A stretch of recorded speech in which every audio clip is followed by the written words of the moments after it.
Well, hey, my friends, I want to thank you for joining me again this week on the Deliver on Your Business podcast. Now, if you've been listening to me much, you know that I really try and focus on the business side of being an independent contractor in the gig economy.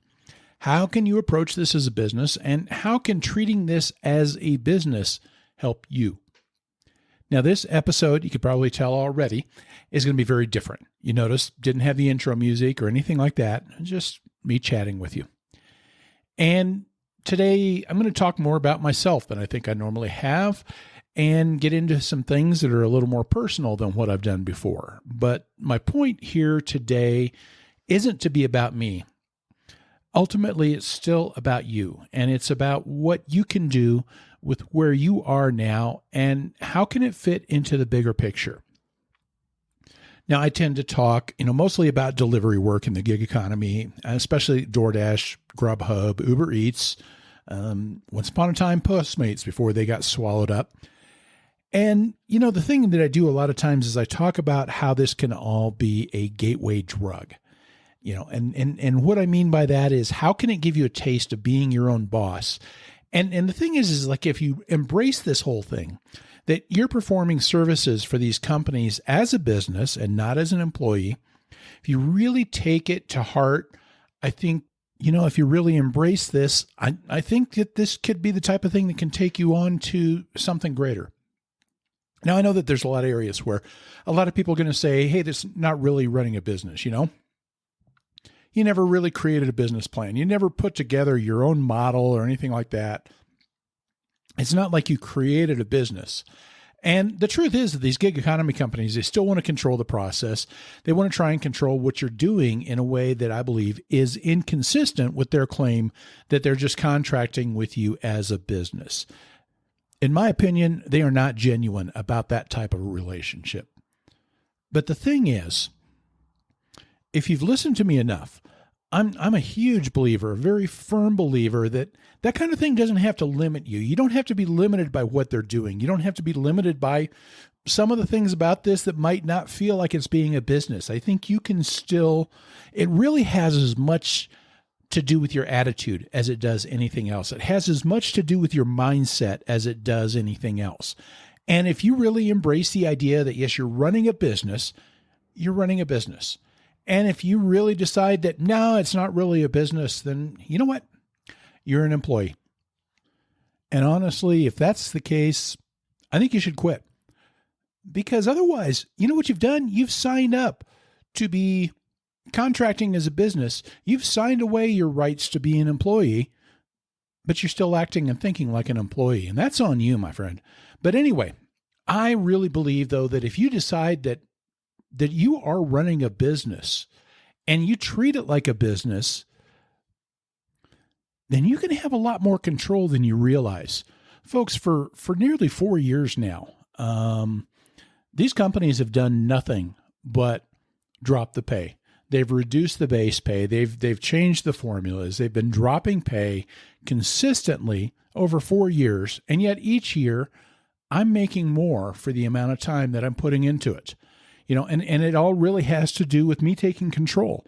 And I believe without a doubt that you can make more than what most people think you do because you're taking control and you're taking on responsibility for yourself.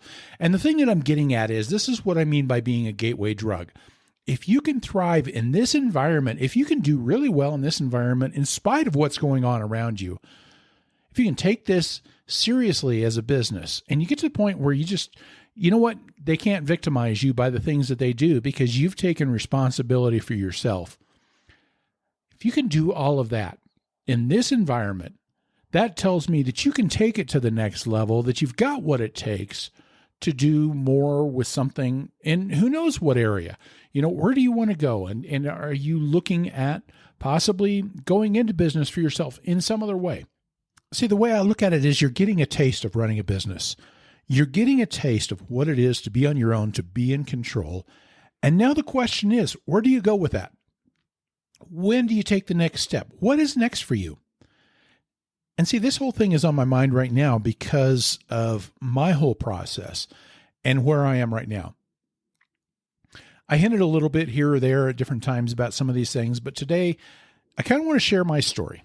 And I want to tell you how I got into delivery, how I got into this whole doing the Entree Courier website, the podcast, all of that, and where all of that is leading me as well. And the thing is for me is this whole delivery gig economy thing for me has been huge. It's been something that's been part of a process of being able to take things to the next level. And so I'm hoping that there's something in all of this that maybe can be of some benefit for you, something that maybe inspires you. And so here's the thing. I got two reasons for telling this story. And the first one, my story, where I'm going with my life and with this website, everything else, it's bringing me to a point of transition. And one of those transitions means that this is going to be the last episode of the podcast, at least as far as being like a regular weekly program or anything like that. I'll keep the site open, the podcast open. I think there's a possibility that I could end up posting some episodes just here and there on a one-off type of thing under special circumstances. I don't honestly know where that's going. But that's the first purpose of telling this story, is to kind of give you an idea of where I'm going and why that's happening. But the main reason that I want to do this, I think a much more important reason, is that I really, really want you to think about where you are as part of a much bigger picture. It's that gateway drug thing. It's like, how does being an independent contractor inspire you to something bigger? How does this take you to the next level in your life? And see, Entree Courier for me, it's always been part of something much bigger. And it was, I don't know that I intended to get into Entree Courier to begin with, but it is something that was part of a bigger picture, part of something, I call it my why. It was something that I had wanted to do and that I want to do. And so it's been like a supporting role in that. So, my point here is I'm hoping that this can help you to think about your why. It can help you to think about, where do you want to go with things next? And so that's my main reason, I think, for sharing this story right now.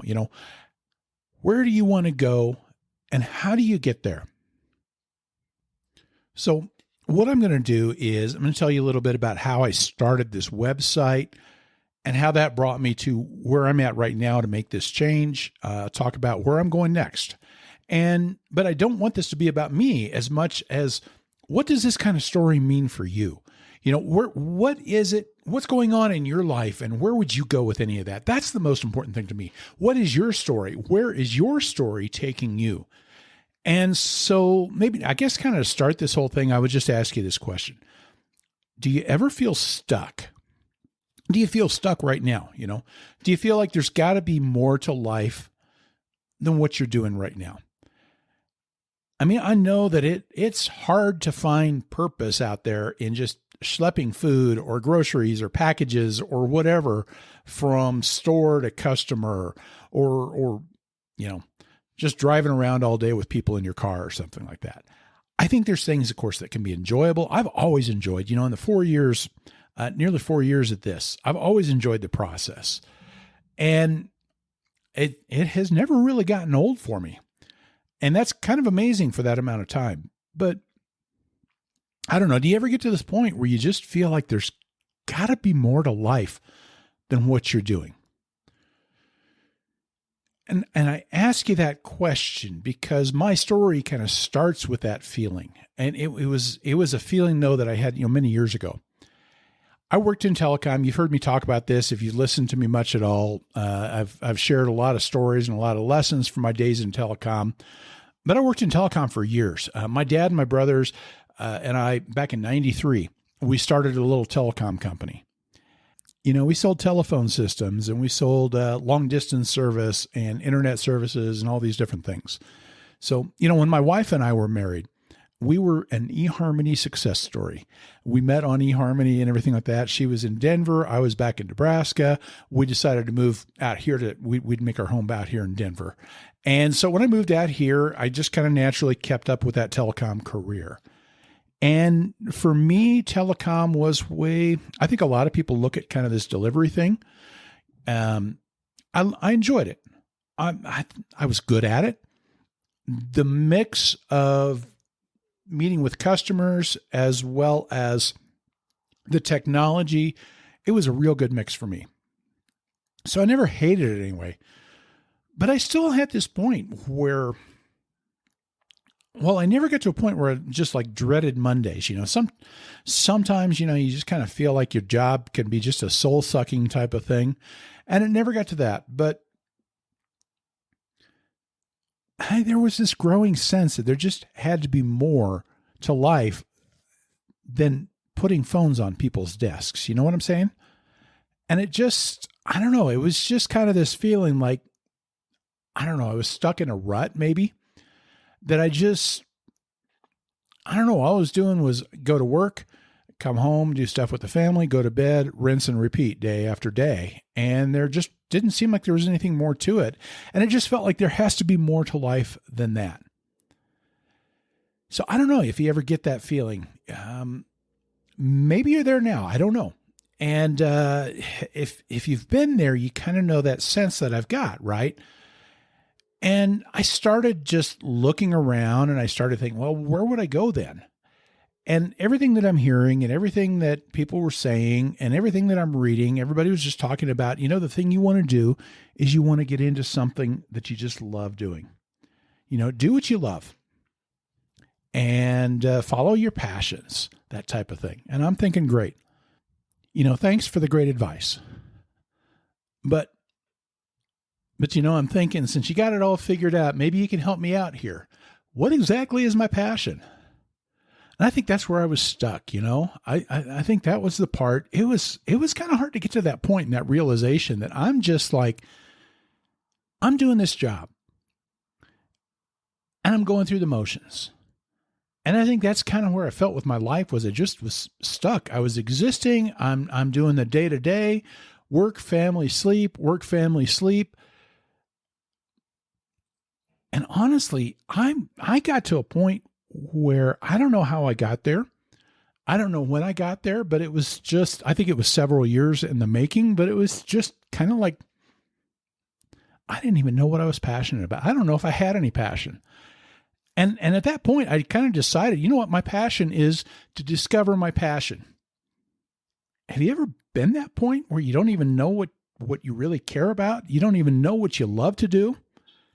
I think that's kind of where I was. And all of a sudden, it kind of became my mission. And it was like, okay, I want to find out what it is because I'm tired of being where I'm at. And it kind of just became my passion. And I started just examining everything, thinking about everything, looking at everything. And when I look back at what I had done in my life, and I started asking myself, okay, what did I like about the things that I've done before? And what did I enjoy about my telecom work and other things that I've done in the past? And it was always coming back to this thing about helping people. It was always coming back to being able to just help people through where they're at. And I looked at telecom, and the part that really made me come alive was when I could sit down with the customer and figure out some kind of solution for them. It didn't matter whether I sold them anything. I remember one time going out to this place, and this was going to be for a pretty good sized sale, that they said, well, they needed a new phone system because their old phone system wouldn't let them dial certain types of calls. And as we got talking, as we got looking at things, I noticed that there was something that I figured out why they couldn't do it. And it wasn't because of their phone system. And so I told them the workaround. And I told them, here, this is what it is. You can do what you want to do. And there's not a problem. It's really very easy. And I talked myself out of a sale, but I walked away from that happier than I had been on most times that I sold a phone system, because it was just, that was the type of thing that I think I was wired for, So I don't know, what does that mean? Does that mean I become a counselor, maybe a pastor or something like that? And it's like, oh man, I don't want to go there because see, my bachelor's degree is in pastoral ministries. I had pastored a church for a few years and basically got kind of burnt out on it. There were just some things that it was like, yeah, I'm not going back to that. And I don't know, all of a sudden I realized, but is that the type of thing I'm meant to do? And because my faith has always been just an important part of who I am and what I do and everything like that. So I ended up deciding, okay, I'm kind of following this. I'm kind of trying this. And I said, maybe the thing to do is I'll get into seminary now. I can go back, I can finish my master's degree, and maybe that'll kind of lead me to where I want to go. And let me tell you, it's an expensive way to get yourself out of a crisis or something. But it was just like, okay, this is the thing that I need to be doing. And at the time, I didn't know what exactly I wanted to get into. I mean, I knew that I didn't want to go back to being the pastor. I didn't want to go back to, maybe I was trying to protect myself from, just some of the stuff that I'd been through before. I don't know. But I knew that I didn't want to do that. And I knew that I wasn't the guy to be kind of like that, executive leader that you see as the pastor in a bigger church. That wasn't me. I was more of a behind the scenes type of guy. I felt like I felt more comfortable, I think, just, helping people one-on-one, different stuff like that. So I wonder, maybe that's where I'm going. And I continued to do this self-examination type of thing. And I continued to look back at all the different things in my life. And the one thing that always kind of floated to the top was how I felt when I was just working with older adults. I had a paper out when I was a kid, and the part that I loved the most was this retirement home that was on my route. And I could spend hours talking with all the folks there, stuff like that. And when I was in the ministry, the first church that I went to, I was by far the youngest person in that church. I mean, I was just coming out in my 20s, and almost all of the church was over 60. And I loved it there. Now, I don't know how much of that was because I kind of became that adopted grandson. So everybody kind of just, I think they took me under their wing, something like that. But there was just something about that part of it that it was like, and I just started thinking, maybe that's where I wanted to go. Maybe that's what I wanted to do. Maybe the thing that I can do is maybe get into a position somewhere where it's working more with the older members of the church. There are two problems with that idea. The first one is, that's not a job. That's not a position. That's not something that very, very, very few churches have that as a ministry staff position type of thing. But I still felt like this is where I wanted to go with my education. And that was the second problem with that whole idea. Seminaries don't have any training for that. You've got whole programs for youth ministry. You've got whole programs for young adult ministry and singles ministries and all these different things. And most of them don't even have a class that talks about ministry with older adults. And I think that started kind of waking me up to, it's like, you know what? As I started talking to more people and leaders and people around churches and different things like that, I started realizing, man, we got a real problem because on the one hand, you have in churches, you tend to have a lot higher percentage of your membership being older people than you do in most other types of organizations like that. And this is a place where, people are always looking for spiritual guidance. They're looking for kind of help. They're looking for support, different things like that. And the problem is, aging has all sorts of challenges related to it, right? There's stuff about, things that happen with your own aging and with the aging maybe of your family members or different stuff like that. And here was the problem that I had with how things were in churches was that nobody was equipped to be able to help people with those challenges. It was like, here was the place where people really, I think, needed some help, and the churches weren't equipped for that. And the more I realized that, the more it just kind of became clear. This was becoming my passion. This was becoming that thing that I was looking for. And it just really felt like there was this need for somebody to maybe help get the ball rolling, to help wake things up a little bit. Was that supposed to be me? I don't know. But ultimately, that kind of became my passion. And I really started feeling led into this. And I just started, and I went forward with, starting off with seminary and trying to find whatever courses that I could find that could kind of help me with that area. But eventually I ended up transferring to a different school because they had a gerontology program, which is the study of aging. And, all along I tried to tailor my studies and all of my papers and everything like that to that context of ministry related to aging and things like that.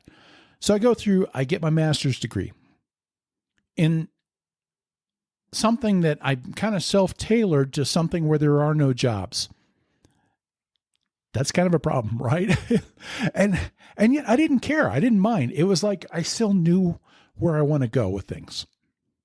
And I know that there's always opportunities, and people were always telling me, hey, well, you could probably be a chaplain at a nursing home or all sorts of different things like that. But to me, where I felt like things needed to change was within the local church ministry. And that became my passion. And I wanted to be a voice that could wake the church up, that I could encourage churches, that I can encourage church leaders, that I could encourage people who wanted to help minister within people within the church, that I could provide resources because there are so few resources for people. But how do you do that? How do you do that as a single person that's just kind of out there when it doesn't seem to be on the radar of too many people? So, and I promise I'm getting around to how this whole delivery thing gets into all of this, but this started to become my big picture thing. This started to become, man, this is where I want to go with my life. And all of this kind of ties into that. How am I going to do this? And I started looking around and thinking, well, maybe the thing to do is I need to start a nonprofit organization.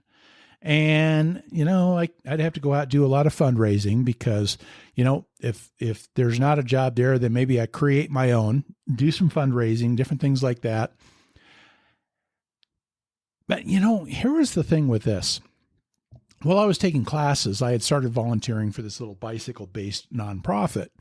And they did a lot of great things about just getting inner city kids out onto bikes and especially opening up their world. Because so many kids, you'd be amazed how many kids in Denver, they're right next to the mountains, had never been up in the mountains and never knew about things like mountain biking, different things like that. So I loved what they were doing.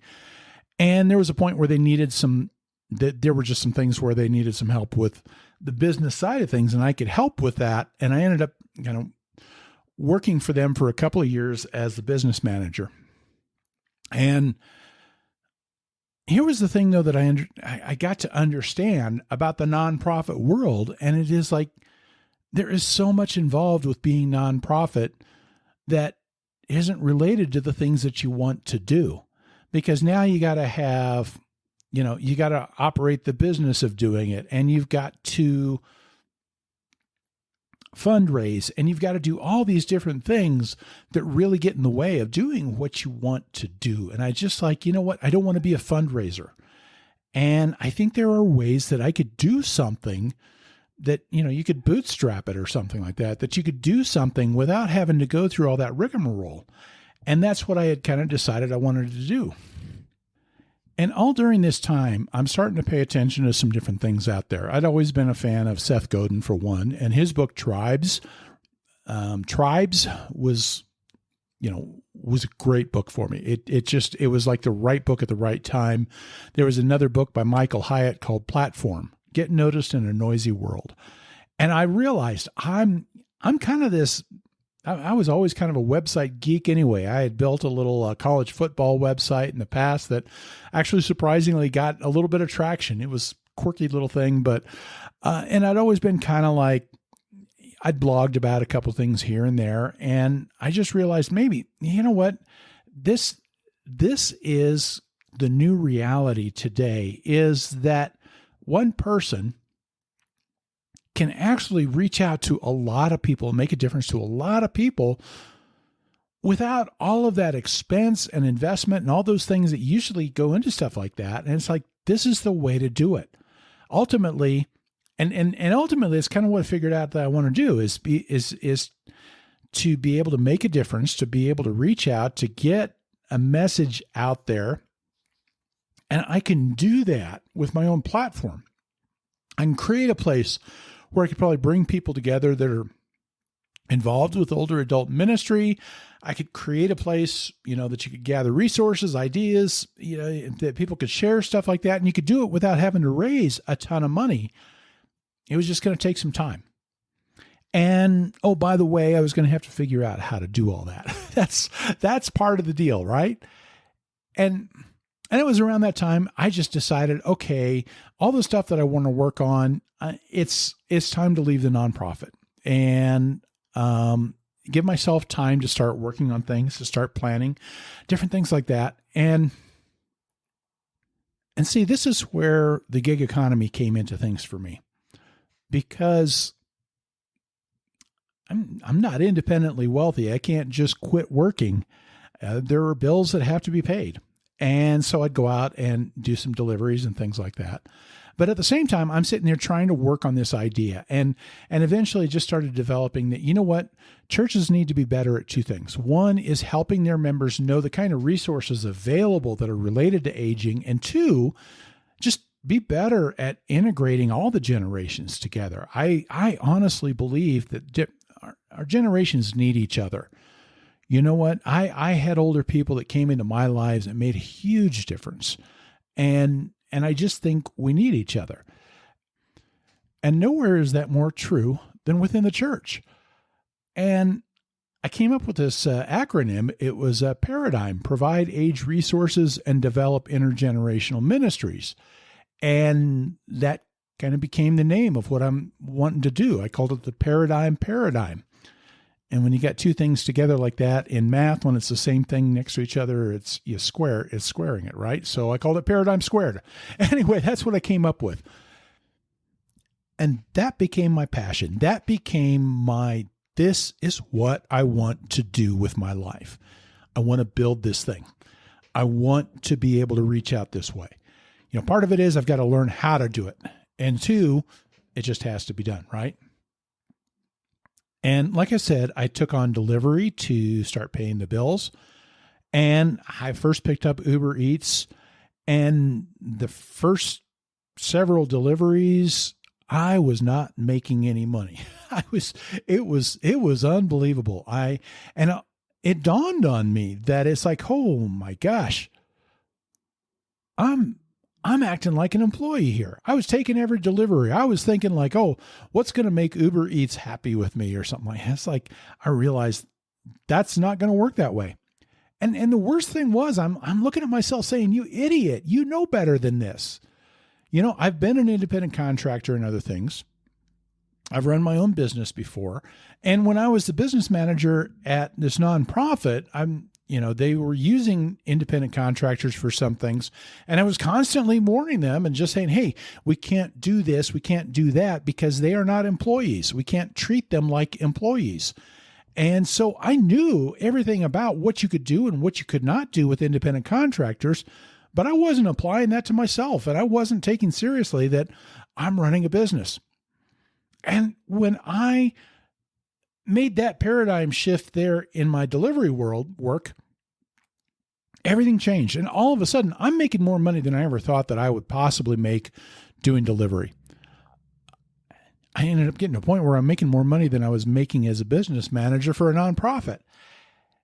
And I realized that the secret to that whole thing was treating it like a business, So it kind of started off with doing this delivery to pay the bills for everything. But as time went on and I realized all these different things, and I'm learning these lessons and understanding that there were things that I already knew that I could probably help people out with. And so I started the Andre Courier website, just thinking, okay, maybe I can put some stuff out there that might help a few people. And I wrote a number of articles, and none of them are there anymore, because after a few months of that, you know what? I started thinking that it was like, oh man, all of a sudden I'm letting this take up my extra time rather than putting my time into Paradigm. And it was like, okay, that's getting in the way of my why. It's not helping my why. It's getting in the way of what I want to do, the big picture. And so I shut it down. I deleted the website completely. But the problem with that was that I think, the intentions were good, but I hadn't figured out what I was going to replace that with. Because I hadn't put all the pieces together with what I was going to do. So I did a lot of soul searching. I took a little personal retreat. I, worked on a lot of different things. I started kind of putting together the idea of what I wanted Paradigm to look like. And all of it was this, this whole digital platform idea. And all of a sudden I realized, man, here was my perfect chance to learn how to do this. Was what I had been doing with the Entre Courier website. And at that point, I kind of became intentional that it was like, all right, Entre Courier could have a role in this. I know that delivering food for DoorDash is very far removed from older adult ministry, right? But here's what I saw was it was like there were two things that it could do for me. One was that's an excellent training ground to figure out how to do all the things that you got to do to build the platform, right? It's a great way to learn how to do all this stuff. But I also realized that there were things about running a website that if you learn how to do it and you do it right, that it's like you could generate income there. And that could be the type of thing that it's like, if I build the infrastructure there for that, that could create the income stream that would then allow me to start putting more time into Paradigm. So, one was learning how to do stuff, and two was the financial support for what I want to do next. And that's when I gave myself permission to go all in on Entre Courier. And so I relaunched the site back in January of 2019. And I started doing everything that I could to learn how to build and how to promote a website and how to, gain traffic for it and how to do different things like that. And I started learning everything that I could about how to get things together to create a podcast, because the podcast I felt like was going to be an important part of what I'm going to do with Paradigm. And that was a beautiful thing. And this is the thing I encourage you when you're doing delivery and stuff like that. If you know what you want to do with your life, man, I tell you what, delivery is one of the best things you can do to prepare yourself for that, because there is so much time that you're spending in your car driving first to the restaurant, then from the restaurant to the customer. And to me, it was like I was being paid to learn. You know what I'm saying? I had audiobooks queued up and I had podcasts lined up and I had a whole bunch of stuff that it was like, while I'm out delivering, I'm learning how to do all this stuff for Entre Courier. And then I started building all this stuff, and then I launched the podcast. And, I learned over time that it's like, it takes time to build something like that.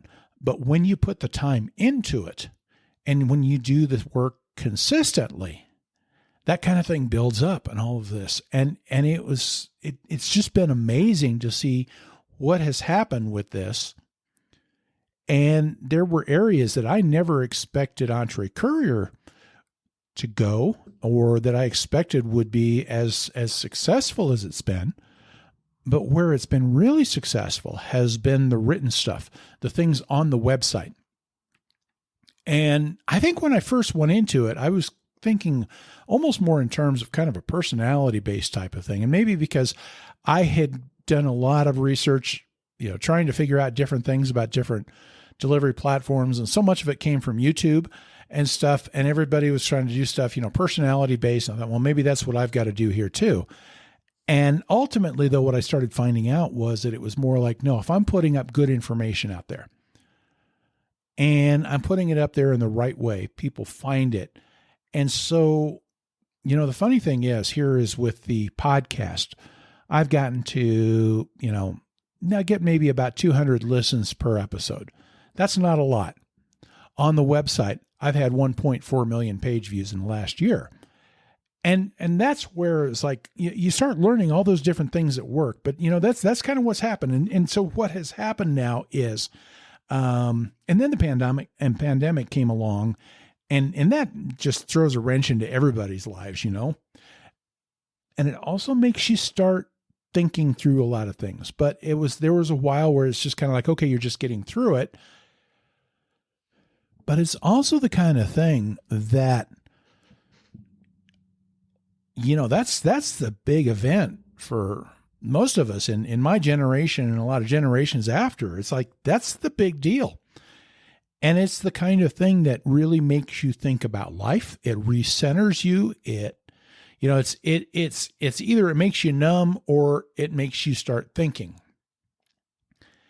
And getting through that pandemic, and it's just started kind of waking me up again. And I think making me think a little bit more that it's like, okay, if I've got this sense of purpose, man, life, who knows what can happen? I mean, I've lost friends and things to this thing.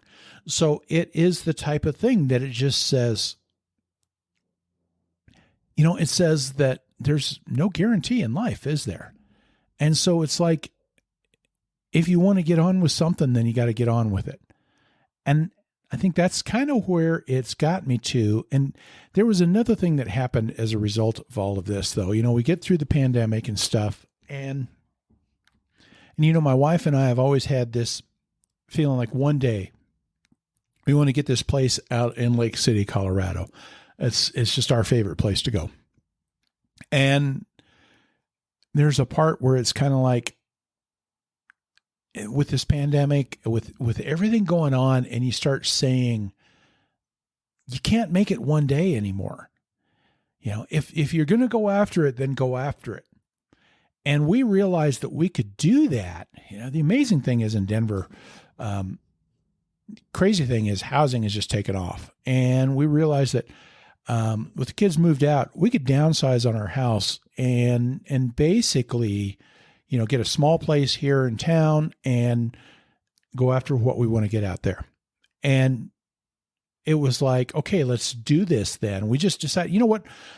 Let's quit waiting. Let's quit waiting. Let's go ahead and do this. So within a matter of a few weeks, we had to get our house ready to go. My wife's had this house for 25 years. And so that's a lot of stuff accumulating over the years. And it's kind of like, okay, we got to finish up all these little projects that need to be done to make it sellable. And we got to get all of this stuff packed out of the house so we could sell the house. And, we did this move, and there for a lot of the summer, it's like all my time is going into all this stuff, and I've hardly got any time to go out and deliver. And I've hardly got much, a little bit of work here and there on the website and did a little bit on the podcast, but it was like a minimal amount of work. But the crazy thing is, and it was like everything that I wanted to do, this is when I started finding out, oh my gosh, it's working.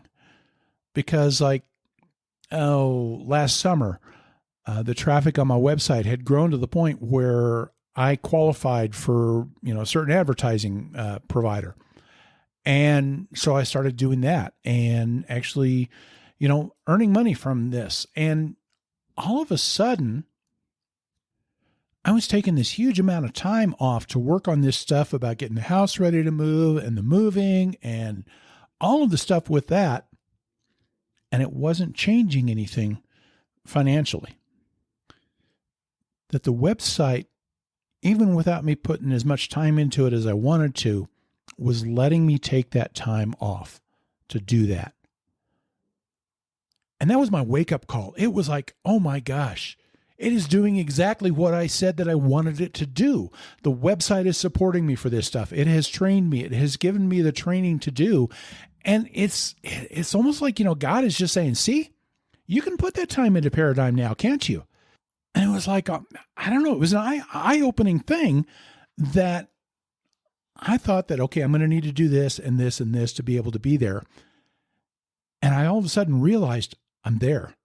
I can do this. I can start to put the time into the next step. And I got to tell you, I mean, it's got me flustered a little bit. It's got me a little blown away because, I've lived my life with kind of these grand designs. I've lived my life always thinking, okay, I could do this, this, or this. And I have to admit that in the back of my mind, as I'm thinking through all these different things, and as I started kind of deciding, okay, this is what I could do. This is, that I could use this Entre Courier as one, a place to kind of train myself, but two, as a place to kind of build some financial support so that I can move on and do some of the next stuff. And yet, as I've got that idea in my mind, and I even wrote it down, I did all this stuff, and I kind of planned on it.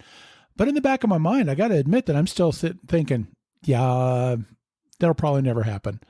It's going to fall through. Something else is going to happen. Just that's always the way I've kind of felt like things. And I don't know what to do with this fact that it's like, no, it's happening. It has done exactly what I wanted it to do, and beyond what I would have hoped that it could do. And it's just like God saying, see, you can do this and you can go on now to the next level. And so here's where I find myself right now. Entre Courier is still going to be there. It's always going to be around, and it's always going to be a part of what I do. And I'll continue to have to do some delivery, and I'll continue to have to do some content here and there because things are always changing, And as long as that's going to support my ability to build the Paradigm platform, that's always going to be there. So I'm always going to be doing things. But I'm also at a point where I kind of have to make some decisions as far as what I'm going to do with my time.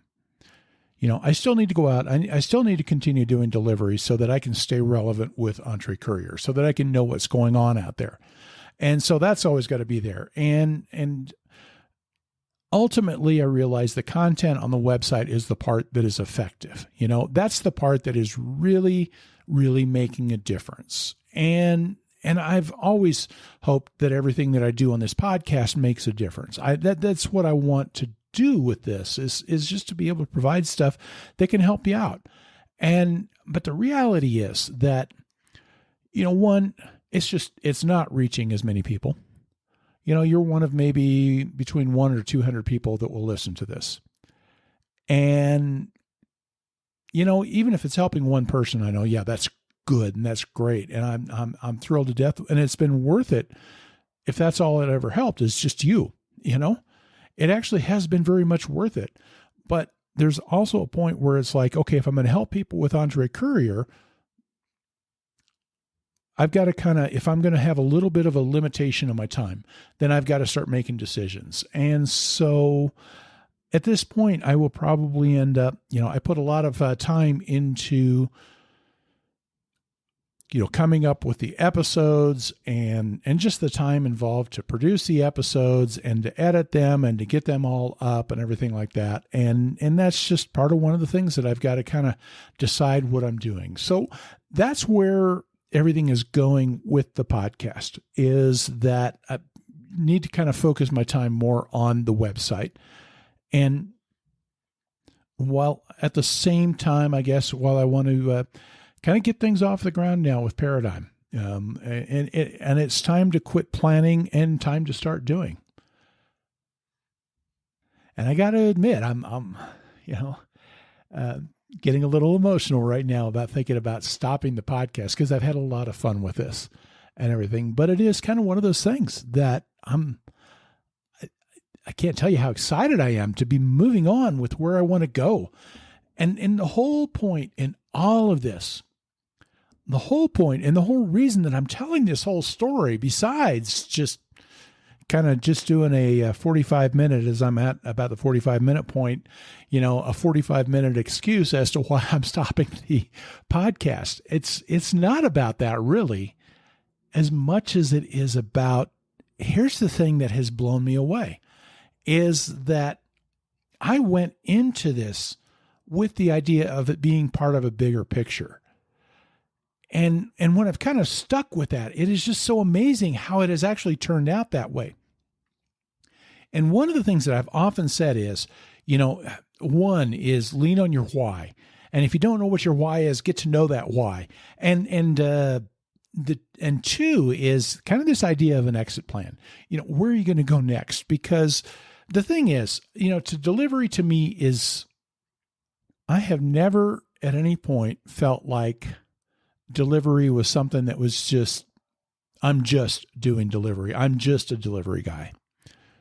It has always been part of a bigger picture. And that's the thing that I really want to encourage you to do, is to think about what's the big picture for you. It's real easy to just think that, okay, all I'm doing is just taking food here to there. All I'm doing is whatever it is I'm doing. But I never felt that way.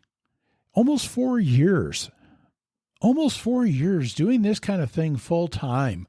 It's just, that's not the kind of thing that I ever would have thought that, being an independent contractor, delivering food for Grubhub and DoorDash and Uber Eats, it's not the kind of thing that you feel like, okay, you're going to get a lot of meaning out of that. But it's always had meaning for me because I knew it was part of a bigger picture. It was part of something else. And it was part of something that wasn't just what I'm doing right now, but it was getting me to where I'm going.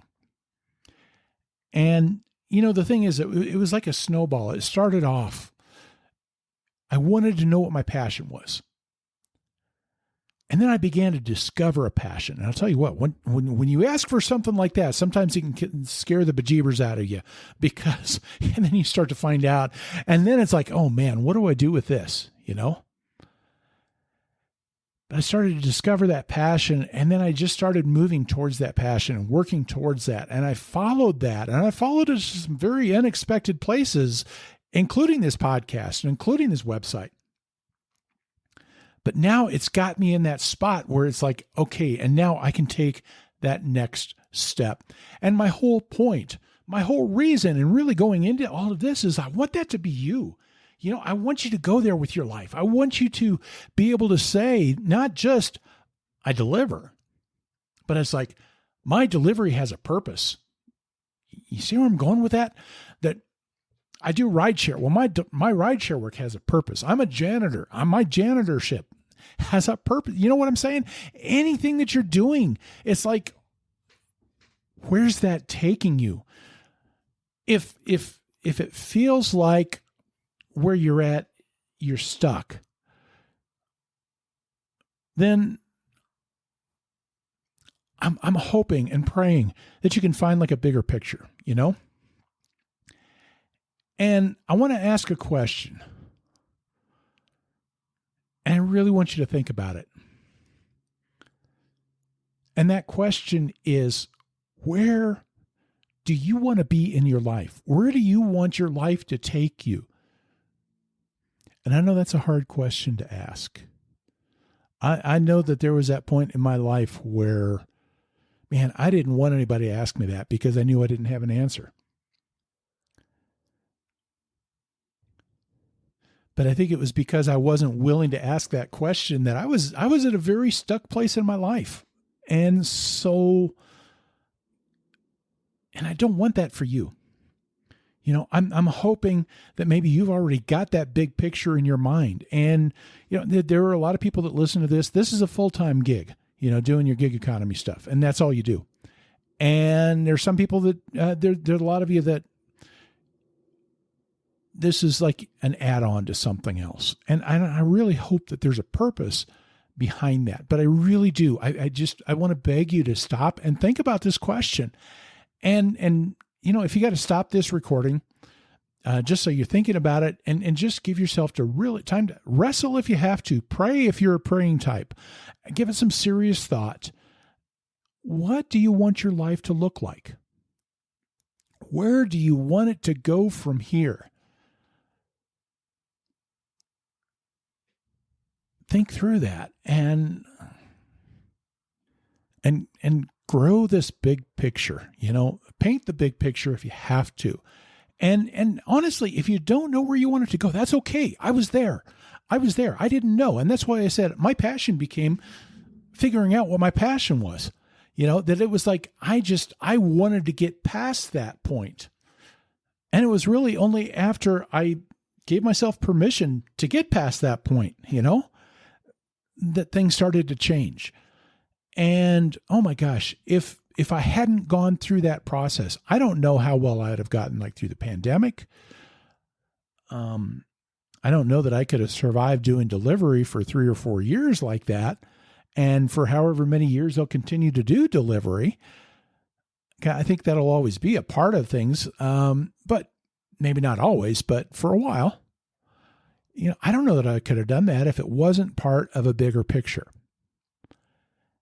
And that's my hope for you, is that you at least kind of get yourself on that journey. You don't have to know exactly where you want to go, but I really hope that you're at least starting to explore that. And even if you're just at a point where you're just willing to say, my passion is to find out what my passion is, fantastic, because you're going somewhere with that. You know what I'm saying? And it was like, that was the point that kind of got that snowball rolling for me. And so my story, that I just told you all this stuff, that story in and of itself, just as telling you a story, is meaningless. It's the whole point that comes out of it that I really hope has some meaning. The deal is, I was stuck. I was going through the motions. I didn't have a clue what I wanted out of life, but I decided that I wanted to have a clue, and that got the ball rolling. And so, yeah, then I made my living delivering food. And a lot of times you kind of sit there and you think about, oh, what should I tell people about that? What are they going to think if I say, yeah, I'm delivering for Grubhub and Uber Eats and all those things, and honestly, I didn't care. I didn't care that it wasn't glamorous. I didn't care what people would think, because in my mind, I knew that it was part of a bigger picture. And that's what I'd love to see you get to. I'd love to see you have that big picture. And that's the point. That's my whole point in telling this story, is I want you to have that big picture in your life. I want you to have a why. I want you to always be looking for, where is this going to take you? Is this going to be the gateway drug to something bigger? Is this something that's going to support whatever you're doing? Where do you want to go with your life? And how can what you're in right now get you there? That's where I want to get you to go. Or that's where I'm really hoping and praying. And I'm praying for you that you can get there if you're not there already, that you're at least thinking in terms of that bigger picture. So here's the thing, I'm going to wrap up, and at least wrapping up as being the last time as a weekly thing. And at least for now anyway. I don't know what's going to be next. I don't know if there will be a next on the podcast. I don't know that there won't be. But I'm not going to say goodbye, because I don't think it's goodbye. I'll still be putting up content on the website. I'll still be doing some different things with that. Entree Courier is still going to be a part of what I'm doing. But at this point, thank you for following, for listening. And my gosh, if you've listened to me blather through all of this, I guess especially thank you. I'll be honest, I'm incredibly honored, maybe even overwhelmed at the point that you've listened to all of this going on through here. But I have a feeling that if you've been listening this long, then maybe there's something in that message for you. You know what I'm saying? So I thank you for being a part of this podcast and for listening and all of that. And like I said, I don't want to call it a goodbye. But here's what I want to ask you to do. Ask yourself, where do you want to go? What is your why? And if you don't know, then give yourself permission to seek out that why at least, and to be okay with that. And that's all right. As long as you're searching. And then ask yourself, what's it going to take to get you there? And follow that why wherever it takes you. And don't worry about the what that's in between, because, honestly, I never expected the what was going to lead to doing, food delivery for as long as I've done food delivery, or doing this website or this podcast or anything. It kind of developed out of it. And yet today, now I look at that and it's just like, it is such a vital part of who I am and what I do. But the thing is if that what is helping you get to your why, No matter how mundane other people might think of it, for you, it is going to have incredible meaning. So here's the deal. What you're doing right now matters. And you matter. And I know this much, that you've got this. And that's what this is all about. So I'm pulling for you and I'm praying for you. Find your why. Follow your why. Let it take you to places that you never, ever would have thought that you could go, because I believe in my heart that it can and it will. And be the boss.